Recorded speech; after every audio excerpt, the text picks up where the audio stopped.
ជំរាបសួរបងប្អូនថ្ងៃនេះជាថ្ងៃខែ10ថ្ងៃទី1ការវីដេអូមុនខ្ញុំបានថតពីរឿងដើមទ្របបញ្ញោងនៃថាអ៊ំស្រីខ្ញុំឲ្យនឹងមកឥឡូវនេះបានដោះផ្កាហើយប្តីខ្ញុំបានស្រោចទឹកពីរថ្ងៃស្រោចម្ដងបងនេះដោះផ្កាធំខ្ញុំអត់តន់ដឹងថាវាដោះក្របឬក៏ដោះផ្លែឬក៏ដោះអីប៉ុណ្ណានេះក្រោមនេះដោះមកមួយតោងទៀតហើយបនឲ្យទៅរស់មកពីឆ្នាំក្រោយដាក់ដាំទៅស្រួលនេះមួយទៀតនេះដូចថាពួកខ្ញុំប្រាប់ថាខ្ពស់ជាងគេហ្នឹងចេញផ្កាដែរបនបើថាដើមពីរនេះដែលថាស្លោកការ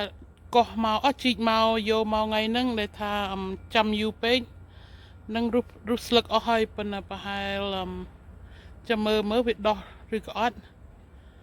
ប៉ុន្តែនេះតាំងពីខ្ញុំបានថតក្នុងជាងមួយអាទិត្យនៅពីអាទិត្យដែលថាខ្ញុំប្រាប់បងប្អូនថាខ្ញុំនឹងមកថតម្ដងទៀតឥឡូវនេះវាបានប៉ុណ្្នឹងហើយចាប់លាស់ជាផ្កាយខ្ញុំតន់បានទៅមើលអីទៀតផង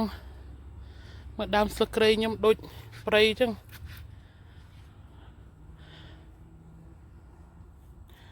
ជីអត់តន់ជីងាប់អស់ហើយម្ទេសក៏ងាប់ដែរប៉ុន្តែដើមស្វាយប្តីខ្ញុំដាក់ដាំព្រុសហ្នឹងដាំព្រុសតែថាដាក់ដាំក្របវាលេងហ្នឹងដោះប្រប៉ុណ្នេះហើយស្លឹកនៅល្អប៉ុន្តែស្លឹកគ្រៃអីមើលទៅស្អាតណាស់អត់តបានត្រឹមចោលទេហើយនេះស្លឹកកត្រោប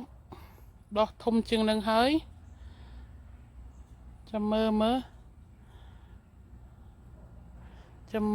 ប្រហែលខែក្រោយអីខ្ញុំ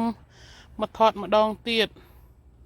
មកថតតែវាលាស់ប៉ុណ្ណាអីប៉ុណ្ណាមកពីនៅស្រុកខ្ញុំនេះនៅស្រុកខ្ញុំរស់នៅនេះអត់តន់តិចអីប៉ុន្តែគេថាថ្ងៃសៅរ៍ថ្ងៃអាទិត្យនេះវា70 degree so ចាំមើលអូខេបងប្អូន short clip of our Throp nyong and ចាំពីថ្ងៃទៀតឬក៏ស្អែកខាងស្អែកខ្ញុំថតទៀត